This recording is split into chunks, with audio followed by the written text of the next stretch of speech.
Tonton video ini sampai selesai agar Anda tidak gagal paham.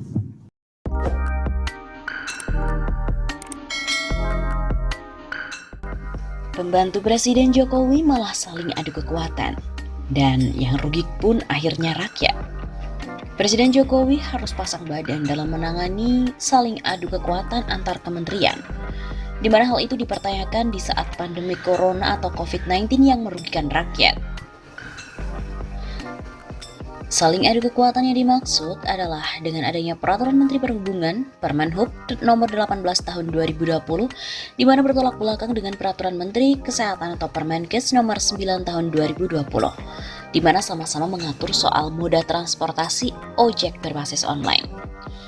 Lalu pakar politik dan hukum Universitas Nasional Jakarta, Saiful Anam mengatakan, dengan adanya Permenhub yang dikeluarkan oleh Menteri Koordinator Bidang Maritim dan Investasi Luhut Binsar yang juga menjadi ad interim Menhub, semakin menunjukkan seperti apa koordinasi para pembantu Presiden Jokowi.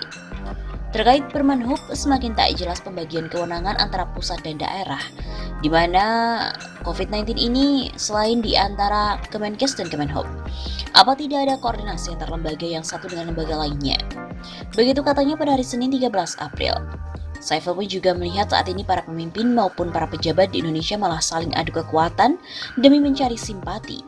Padahal rakyat sendirilah yang menjadi korban atas arogansi kekuasaan saat ini. Negara sudah seperti jalan sendiri-sendiri.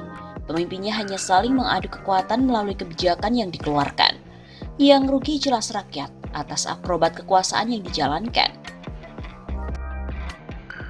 Dualisme kebijakan Terawan dan Luhut menurunkan kepercayaan publik pada pemerintahan Jokowi. Praktisi hukum Husendro menangkap ada dua perspektif yang berbeda antara dua peraturan menteri terkait dengan COVID-19, yaitu Peraturan Menteri Kesehatan Nomor 9 Tahun 2020 tentang pembatasan pedoman dari pembatasan sosial berskala besar dalam rangka percepatan penanganan COVID-19 dengan Peraturan Menteri Perhubungan Nomor 18 Tahun 2020 tentang pengendalian transportasi dalam rangka pencegahan penyebaran COVID-19. Satu sisi, Menkes Terawan Agus Putranto lebih melihat dari aspek kesehatan sehingga melarang operasional ojol untuk mencegah penyebaran dari COVID-19 apabila ojol tetap diizinkan menarik penumpang. Sedangkan sisi lain Menhub ad interim Luhut Binsar Panjaitan lebih melihat dari aspek ekonomi, bagaimana memikirkan kehidupan penghasilan para ojek sehari-hari apabila tak diizinkan untuk menarik penumpang. Saya kira kedua menteri ini di bawah Joko Widodo sebagai presiden. Jadi sebaiknya presiden segera membuat penegasan bagaimana sikap pemerintah atas masalah ini. Ujar Husendro kepada kantor berita politik RMOL pada hari Senin 13 April. Jangan sampai masyarakat dibuat bingung dengan dualisme kebijakan ini dan menggambarkan adanya ketidaksiapan pemerintah dalam menangani permasalahan COVID-19, terutama pada sisi administrasi hukum sebagai pondasi dasar hukum semua kegiatan penanganan COVID-19.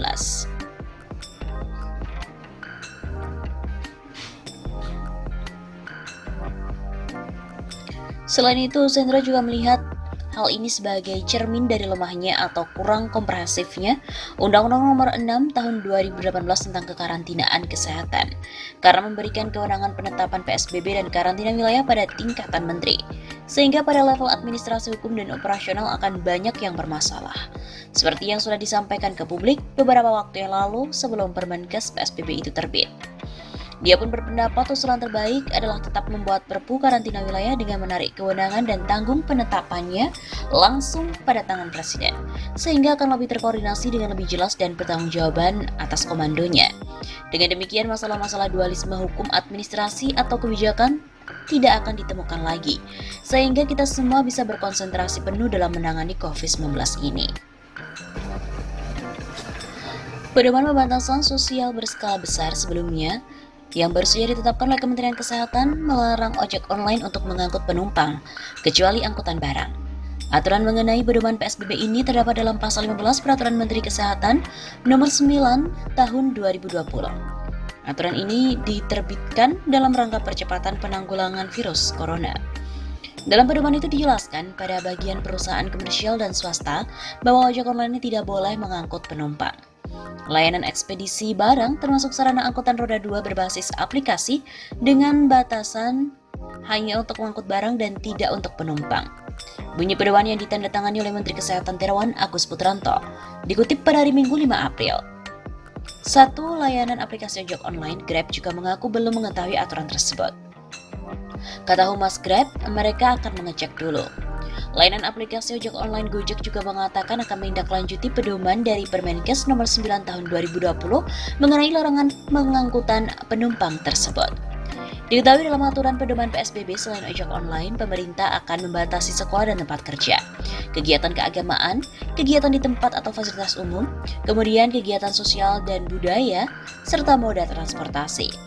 Ada beberapa tempat yang mendapat pengecualian saat PSBB, tapi harus menjaga jumlah minimum karyawan dan pengaturan jarak orang sebagai upaya pencegahan penyebaran penyakit, yaitu seperti supermarket, minimarket, pasar, toko kebutuhan pangan dan barang pokok, toko obat-obatan dan peralatan medis, rumah sakit, serta puskesmas.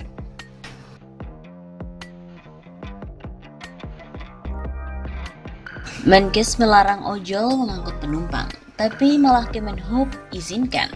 Ada apa sebenarnya?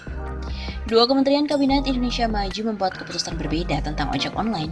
Kementerian Kesehatan melarang ojol mengangkut penumpang, namun Kementerian Perhubungan mengizinkan. Lalu manakah yang harus ditaati? Kementerian Perhubungan seolah mementahkan keputusan Menkes tentang ojol mengangkut penumpang saat pandemi corona.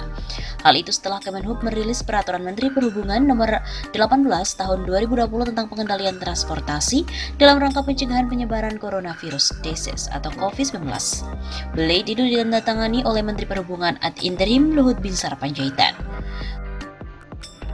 Bahkan, Permenhub itu memiliki 2 poin yang bertentangan tentang ojol mengangkut penumpang, yakni pada pasal 11 butir C dan butir D. Dalam pasal 11 ayat 1 butir C, tegas berbunyi sepeda motor berbasis aplikasi dibatasi penggunaannya hanya untuk pengangkutan barang. Tapi dalam butir D, disebutkan bahwa dalam hal tertentu untuk tujuan melayani kepentingan masyarakat dan untuk kepentingan pribadi, sepeda motor dapat mengangkut penumpang dengan ketentuan harus memenuhi protokol kesehatan. Selain itu, diperolehkannya ojol mengangkut penumpang bertentangan dengan pasal 15 Peraturan Menteri Kesehatan Nomor 9 Tahun 2020 tentang pedoman PSBB dalam rangka percepatan penanganan COVID-19, di mana sudah lebih dulu untuk terbit. Dalam Peraturan Menteri Kesehatan itu dinyatakan bahwa ojek daring hanya boleh beroperasi mengangkut barang dan juga bukan orang. Awalnya DKI Jakarta yang telah menerapkan PSBB berharap ojol tetap bisa mengangkut orang, namun kemudian patuh untuk mengikuti Permenkes nomor 9 itu. Begitu pula dengan operator ojol, bahkan aplikasi ojol telah menghapus fasilitas mengangkut orang untuk sementara. Menilik kampanye jaga jarak dulu lewat social distancing atau physical distancing untuk mencegah penyebaran virus corona. Pengemudi ojek daring membawa penumpang itu, sebab berboncengan di atas sepeda motor dinilai tidak memungkinkan hingga jarak lebih dari 1 meter. Keputusan berbeda dari dua kementerian itu membuat pemerhati transportasi Joko Setiojawarno heran. Dia menilai Permenhub itu muncul untuk mengakomodasi kepentingan bisnis semata. Apabila diterapkan, siapa petugas yang akan mengawasi di lapangan? Dan apakah ketentuan itu akan ditaati pengemudi dan penumpang sepeda motor? Bagaimana teknis memeriksa suhu tubuh setiap pengemudi dan juga penumpang? Pasti ribet urusan di lapangan dan mustahil dapat diawasi dengan benar. Apalagi di daerah, tidak ada petugas khusus yang mau mengawasi serinci itu. Jika dilaksanakan akan terjadi kebingungan petugas di lapangan dengan segala keterbatasan yang ada. Masyarakat pasti akan taat aturan selama tidak ada diskriminasi di lapangan. Dan jika diterapkan akan menimbulkan keirian moda transportasi yang lain, sehingga aturan untuk menerapkan jaga jarak fisik penggunaan sepeda motor tidak akan terjadi. Juga nantinya akan merambat ke jenis angkutan lainnya. Begitu katanya. Secara tegas pun Joko meminta agar Permenhub itu dicabut.